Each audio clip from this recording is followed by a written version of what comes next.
that'll allow you to cancel some things out.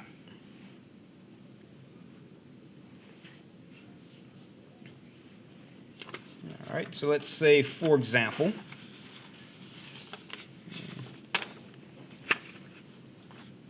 if you wanted to simplify,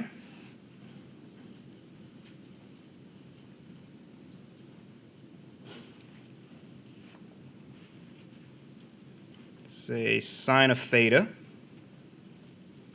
times tangent of theta times cosecant of theta.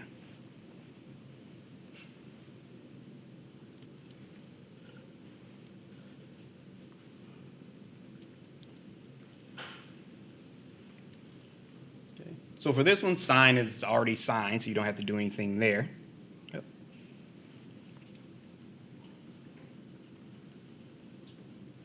Now tangent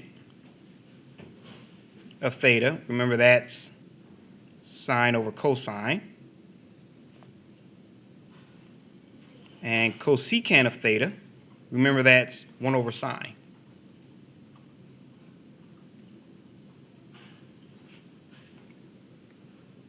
Okay.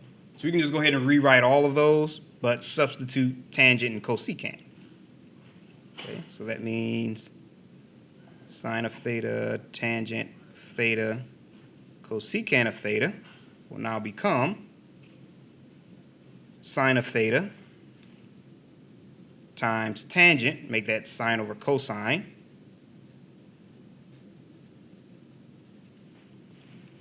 times cosecant, you can make that 1 over sine.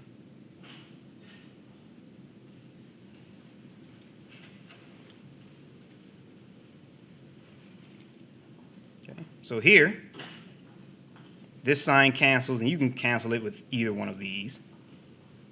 Okay. But those two cancel out. Okay. Which means you're left with sine of theta over cosine of theta, which is just tangent of theta.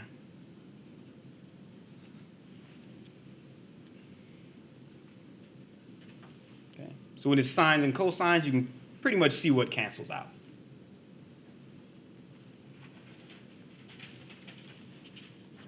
All right, any questions on that one? All right.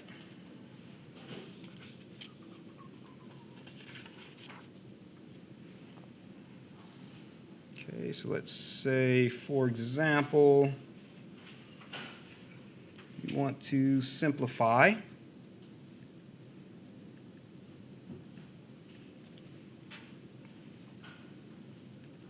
Say sine of theta, cosecant of theta times secant of theta.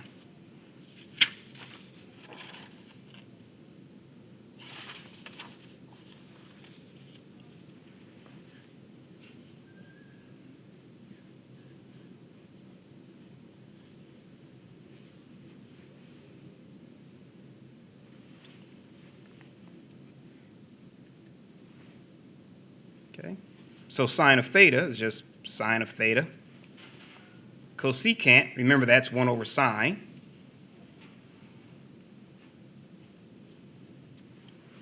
And secant, remember that's 1 over cosine.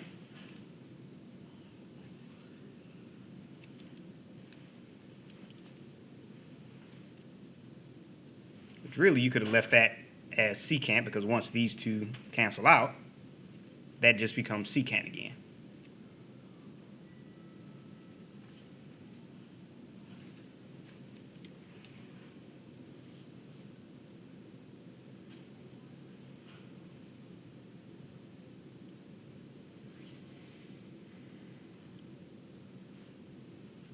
All right, so any questions on that one?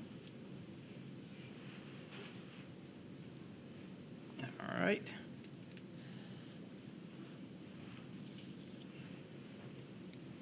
Okay.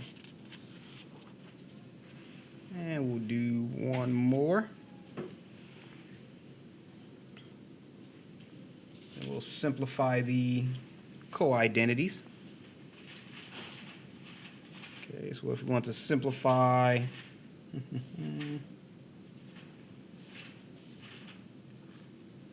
sine of theta times tangent of theta times secant of theta times cotangent of theta.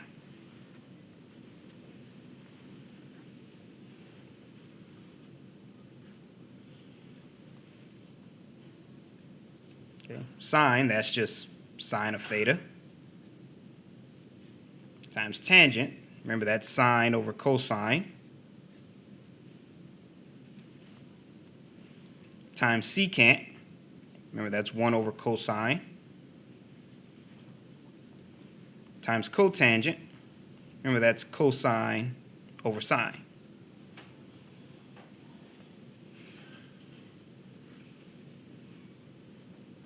Okay, so if we cancel out these two cosines and these two sines, that leaves us with sine over cosine.